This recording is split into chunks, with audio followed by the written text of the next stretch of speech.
Thank you for joining us for this episode of the Boardroom Buddies podcast.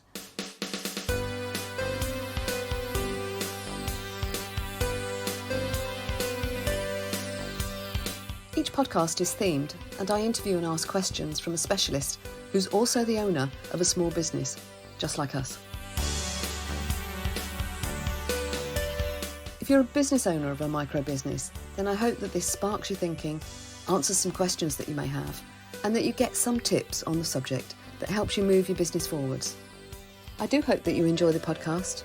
I very much enjoyed recording it.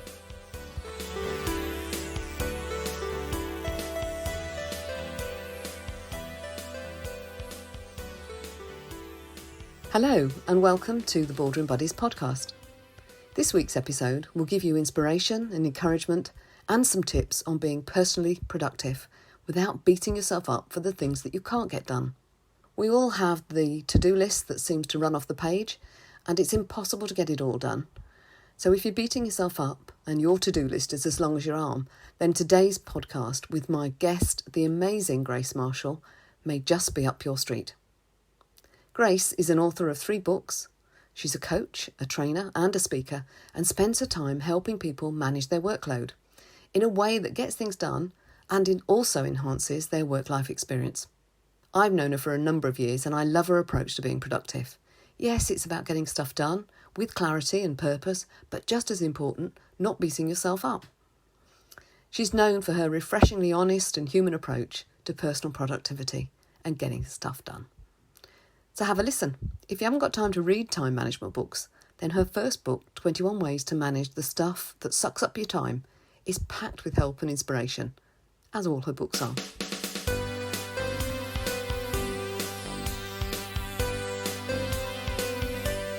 Hello and welcome to the Boardroom Buddies podcast. This week we're talking to the amazing Grace Marshall, who is an author, coach and trainer, and she does all things about personal productivity. So welcome, Grace. Thank you for joining me on the podcast this week. Lovely to be here. So, productivity. A lot of people think that that's about working through a to-do list. Is that the way you see it? It's funny because I think not enough time, too much to do is where a lot of productivity conversations start. Yes. But actually, when you dig deeper, it's never about that. It's not really about time management. It's not about squeezing in as much as we can. I think back in the industrial age, productivity was about how much can we squeeze out. So it was a lot about efficiency. But I think, given the kind of work we do now in the sort of more human age of work, it's about how we show up. It's about the quality of our thinking, our attention, our creative ideas. So for me, productivity goes beyond efficiency. It goes even beyond effectiveness. Right. It's more about the work-life experience. Okay. Oh, that's interesting. Yeah. And I love that idea of a more human age, because coming more through a corporate type background, it seemed very much about your outputs and what you could produce. Yeah. And I wonder if that's changed now that we are looking at a more holistic experience in the workplace. Yeah. So, I mean, one of the conversations I often have with people is around like capacity. Yeah. So, if you think of capacity just from a time perspective, that's when we can look at, can I physically fit that meeting in the diary? And if there's a slot in the calendar, I can. Yes. But then if you start thinking about capacity in terms of your mental capacity, have I got the mental capacity to do this piece of work justice? Yeah. Can I make good decisions? Have I even just got the attention available to pay attention to what this person's saying to me, or what we need to decide, what ideas we need to come up with in that meeting? And then I think, we can even take that a step further to think about emotional capacity, because a lot of people, a lot of our work these days is with people. Yes. Yeah. And so it's about the relationships that we build. It's about how we show up for each other. So a lot of the work that I do as a speaker is about the energy I bring into the room. Yes. So I can physically drag myself into a conference, but if I haven't got the emotional and mental capacity to do that piece of work justice, then actually I'm not being productive, am I? I see. Yeah. Yeah. So I think there's a great quote by Minouche Shafik, who's the current director of the London School of Economics, and she was the former deputy governor of the Bank of England. And she says that in the past, jobs were about muscles, in the present, they're about the brain, and in the future, they'll be about the heart. I think that sums up the kind of work we do. Yeah. Yeah. Okay. Right. Yeah, I love the idea that people are recognising that we are going through different phases. I think it's easy to, as a manager and a leader of a business, perhaps to get stuck into one way of thinking. And I know that I've been on one of your workshops and obviously read your books, so I know that being productive and effective is as much to do with your mindset and your thinking as actually physically getting on and doing what's on your list. Yeah, absolutely, because our mindset will determine sort of how much attention we can pay to something, but also like the quality of our ideas. So if you do any kind of creative work, and it doesn't have to be artistic, just anything that involves thinking of new ideas, new approaches, any kind of creative thinking, you'll know what it feels like to stare at a blank screen or a blank page. Yeah. You might have the time available, but if you haven't got the right headspace, there's nothing you can do about it. There's no good work you can do there. So how we think about our work, our approach to our work, our relationship to our work, those things actually have a much bigger impact on the outputs and the outcomes and the impact. Yeah, and I love that, and I endorse that with my own Boardroom Buddies clients, and try to encourage them not to work 5 days a week, because so many times in a small business, people are kind of running from one thing to the next for the whole of the working week, and outside of those normal regular hours as well. And I encourage them to take time away from the business, not because it's a nice to have, which it is, of course, but because it's essential for your thinking, for your mental capacity, and to be able to come up with new ideas and thoughts about the ways of doing things. So I really like that idea. Absolutely. It's really interesting because if you go back to the 40-hour work week, that was invented by Ford. Right. And it was a way of basically he looked at what point do people start making mistakes? At what point does it become uneconomical to keep people working? And he looked at it from that perspective, and that was on a factory line. That was kind of manual work. Right. Whereas if you then start thinking about knowledge work, which is what most of us do, then we can't work solidly for 8 hours and have the same level of thinking, the same level of mental capacity. In fact, most of the studies suggest that our proactive attention is probably only about 2 or 3 hours a day. Oh, right. Okay. So it's like even less than those 40 hours. But then if you think of culture, corporate culture, business culture, a lot of people work even more than those 40 hours. And so you start to question how much of that time is actually being productive. But also, at what point does it start to become? Does it start to have a negative impact on our productivity? At what point do we start to make mistakes? At what point do things just take way longer than they would normally do?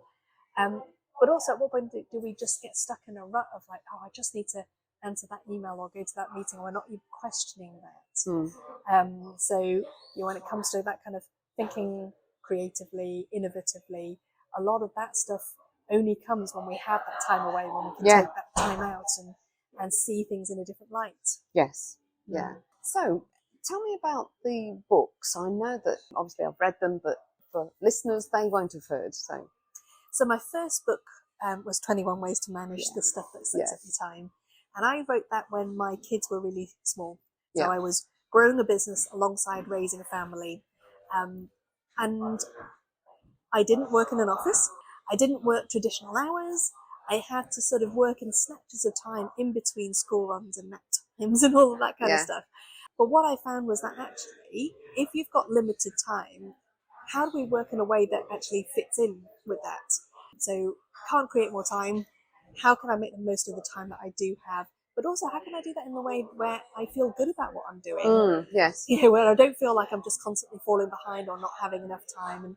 And so it was very much around that. So that's written as 21 very short tips. And it's really interesting because that's when people started saying, oh, it's the perfect kind of book for us people who don't have time to read time management book. Yes. And one of my friends affectionately calls it a toilet book. So the kind of book, read, pick up, read for a couple of minutes and then put back down again, get something useful out of it. That explains that one. Yes. Because I read it on the back of, coming back from holiday on the plane. I think it was a 4-hour flight, and I'd read it from cover to the end. So I wouldn't like to spend 4 hours in the mood, to be fair. No. But it is the kind of book that you can pick up and put down and get something really useful out of it. Yeah, it was. Yeah. So the second book is called How to Be Really Productive. Mm-hmm. And this book's a little bit bigger, Mm-hmm. but again, it's written in really kind of short bites with practical exercises, a few coaching questions at the end of each chapter. And again, so my take on it was very much around how to be productive in a world where work never ends. Mm. You know, what does it look like to create that sense of work-life experience where you're waking up looking forward to doing your best work, but you're also getting to the end of the day feeling satisfied with what you've done. So it looks at, as well as like things like organizing and getting from chaos to clarity, it also looks like things like our mind monkeys and our lizard brain. So what's going on in our head that's like getting in the way, maybe causing us to procrastinate, but also things like real life tactics, how to be productive in a world where maybe other people aren't being productive. So, you know, maybe how we deal with interruptions or setting expectations and managing expectations with other people, boundary setting, saying no. I know. They say you teach the stuff you most need to learn yourself. So those are the areas where I've needed to learn the most, because I'm naturally accommodating. I'm a people pleaser. So that whole idea of saying no has been a lesson that I've had to learn. Yes. Yeah. And also things like work-life rhythm. So there's the term work-life balance, and I often shy away from that because to me that feels too static. Feels too much like an accounting balancing act. Yes. And it's like, oh, if I'm doing something over here, then maybe that other side is becoming unbalanced, and you're always looking at the wrong end of the scale, as it were. So to me, work-life rhythm gives me more movement, and it means that I can go fast, I can go slow, and there's room for both. And it's more about kind of, I guess I'm seeing it like a dance. So yes, I like that. Yeah, it feels a little bit more human that way. Yes. Yeah. I a long time ago thought that there isn't such a thing as work-life balance, particularly I think in the current age where, you know, working 9 to 5 actually is quite unusual. You know, quite often we're starting work long before 9 o'clock and we're finishing way after 5. And then we've got family, you know, and often have kiddies to look after and things like that. So I think that work-life balance thing is a bit of a hard thing to attain, really. I do like the rhythm, work-life rhythm. That sounds great. Yeah. So if you get to the end of the day, you've had stuff on your list to do, and you haven't done it, and you're beating yourself up. Yeah.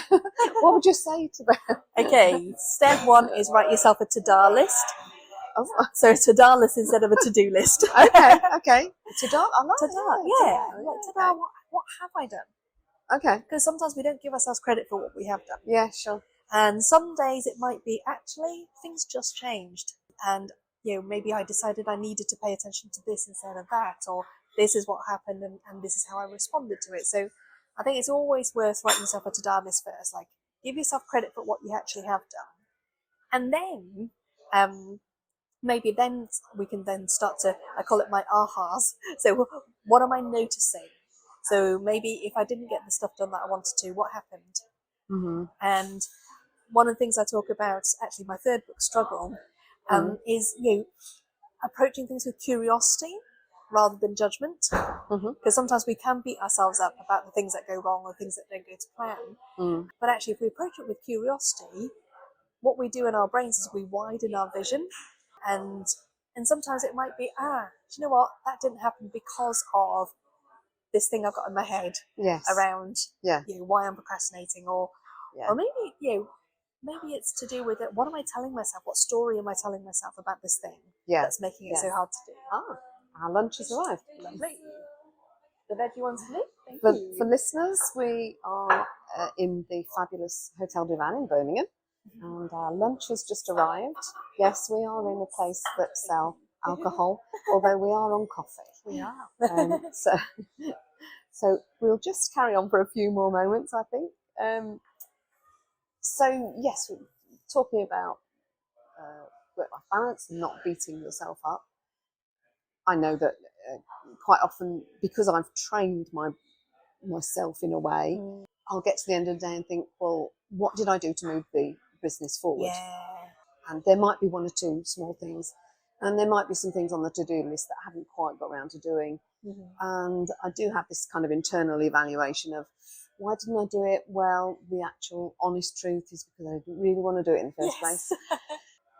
And so I'm aware of my own thinking a lot more these days. The thing I really liked about your book, Struggle, one of the things that I took away from it was that when it is hard and you're battling, or you feel like you're battling, just knowing that there are going to be some learning, or there is some learning coming from this.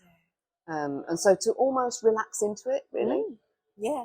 So I thought that was, that's what I took away from it. And I know there's a lot more in it as well. So that was quite good. So in terms of organising your day and things like that, because we've all got the to-do list. And sometimes that's a combination of personal stuff as well as work stuff. Any tips on what you'd say to people? I'd say, first of all, you say we've all got a to-do list, but some of us don't. Like, Oh, some really? people don't. Some people, or what How happens, interesting. and so, or some people make a to-do list that has like the things that it's almost an edited version of the to-do list. So it might be, here's what I want the to-do list to look like, but actually I've still got stuff in my head that I need to think about and work on and things like that. Or sometimes I'll only write stuff on the to-do, not me, but people will think, I'll only write stuff on the to-do list that I've already done so I can tick them off and I feel a little bit more. Oh, yeah. Don't you do that, though? Yeah. You like, do some of the simple, quick things just so that you can tick something off. And actually the neuroscience behind that is that we get a dopamine hit when we're able to do that. So that actually that does come into it. So how you write a to-do list is really interesting. One of the things I talk about in my very first book is the difference between a brain dump and a to-do list. Right. Because your brain dump is like, just get it out of my head. Yes. Whereas your to-do list, at least like for the day, isn't going to be everything, because that's going to be overwhelming. It's almost like a curated list from that brain dump of what am I actually going to get done. Yeah. But also when we do a brain dump, what we tend to do is write little words like bank, website, book. And then we come back to go, what am I supposed to do there? And so one of the things that's useful to do is, we call it doing some boss mode thinking first, where you're kind of deciding, well, what does job done look like? Or maybe just what's the next physical action on that? So something like website, it might be a really big project. What's step one of that? And writing that on the to-do list makes it much more doable. Yes. And particularly if you're procrastinating on something, if you look at something and go, oh, that's too big, or that's scary, maybe just writing step one down on your to-do list would actually make it much easier to do. And then you get the satisfaction of ticking it off. Yes, yeah. But also, the reason why I talked about kind of that to-do list mentality is sometimes people will write certain things down where it's like, well, that's my official to-do list, but they'll still have ideas floating around in their head, or they'll still have little things that go, well, I need to do that, but that's not big enough to make it onto my to-do list. I'll just carry it around in my head. But actually what that's doing then is it's distracting you. Yes. And it means when you look at your to-do list, you go, well, there's only 3 things on there, but that's not an accurate kind of, it's not an accurate portrayal of what you've got, of the cognitive load in your mind. Yes, yes, yeah, I've been there. Yeah, definitely. And, when I learned this when I was really early on, when the kids were really small, is if I did a brain dump and wrote down all those tiny things, individually, they look like really easy things to do. But when you see the amount of it, it's like, that's why I'm not getting everything done, because there is just so much. And so I think that reality check is really helpful to begin with. But once you've written it down, you can then start to make some decisions around, well, maybe this is too much. If it is too much, what am I actively going to say yes to? What am I going to say no to? What am I going to choose? What am I going to deprioritize? What are maybe some things that I need to ask for help on? Or what are some things that I need to lower my expectations on, or manage other people's expectations on? And then, what are some similar things that I can batch up? what are some things that I can mix and match to my energy levels and my mood? So, like I said earlier on, we only get a couple of hours of proactive attention, so that's time when we're at our best, when we're doing our best thinking, but not everything requires our best attention. So if you know, when you can recognize when you're at your best, what's the most appropriate thing to do, what's the thing that requires you to get your best, and if you've got your to-do list organized in a way that helps you to grab that stuff easily, you won't get waylaid, or you're less likely to get waylaid by the little things and the bitty things. And then when you have what I call your zombie moments, you can almost kind of go to your zombie tasks on your to-do list and go, what are the quick point and click things that I know I need to do? Actually, it's quite nice to do that in my zombie time, and I'm not wasting my best moments on that kind of stuff. Yeah. And then I can still feel productive that way. Yeah. I read some study, and I can't remember who did it, but it was about the hormone levels in the brain and the fact that quite often, and for most people, analytical type of work is better done AM. And the more kind of creative, more trance-like type of work that you would be involved in if you were, for instance, writing, is better done later on in the day. Interesting. Yeah, because the brain gets tired and needs a break from, thinking in a certain way for a long period of time. Yeah. So that was interesting. It is interesting. And it's also interesting because I've got a colleague who does the opposite. So he has like his create time in the mornings. That's time when he's doing his writing, his solo work. And then he has his collaborate time in the afternoon. So meetings tend to be scheduled in the afternoon, where he's available for other people. Right. Because for him, he finds the being in a meeting, offering his opinion, like that kind of thing, quite easy to do, even if he's tired. Whereas his solo work is the stuff that needs him when he's at his best. Yes. Yeah. So I think experiment with this one. So different people have different sort of biological rhythms. Yes. So experiment with this one and just notice what works for you and go from there. Yeah. I think that's a good idea. Yeah. Grace, it's been brilliant. Thank you so much for joining us on the podcast. So any final tips for someone who wants that bit more of work-life rhythm? Yeah, I'd say, based on my last point, I'd say experiment with it. So often we have our ideas of what things should look like. Yeah. You mentioned the 9 to 5 earlier. People kind of go, well, I should be working 9 to 5, or I should be working 40 hours a week. And let's just release that. Especially if you run your own business, definitely you can start to maybe design, what does my work-life rhythm look like? And if it looks like working 2 days a week or 4 days a week or whatever it is, maybe that works well.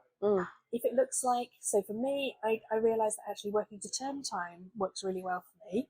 Originally it was because of childcare, but actually even now, my kids are teenagers, so they're in bed in the morning, so they don't need me as much, not in the same way at least. So I could carry on working, but what I find is that if I work through the school holidays, I run out of steam. I start to resent the things that I normally enjoy. Yes. I don't bring my best ideas to the table, my best energy into the room. So what I find is that working to term time and having those school holidays off is what helps me to keep showing up at my best and to work sustainably. Yeah. So you give yourself permission, I think, to experiment and then to design the work-life rhythm that enables you to do your best work. Brilliant. Okay.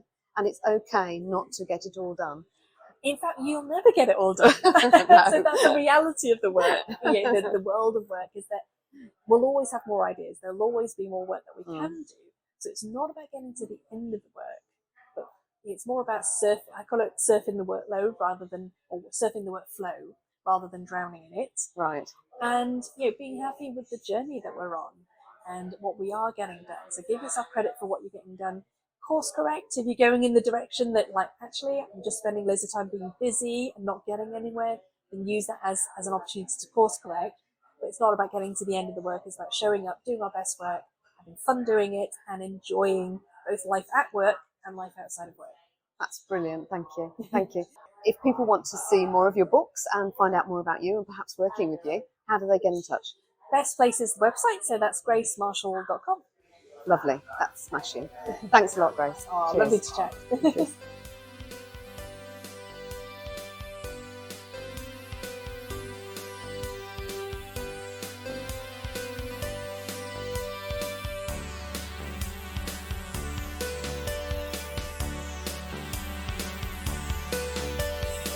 I do hope that you've enjoyed this episode of the Boardroom Buddies podcast. Do subscribe for more podcasts, and it would be lovely if you shared it on your favourite podcast platform. If you have any questions or you would like to talk any more on the topic, then do connect with me on LinkedIn or email me on jax, that's JAX, @jackiecasey.consulting. And thanks for listening.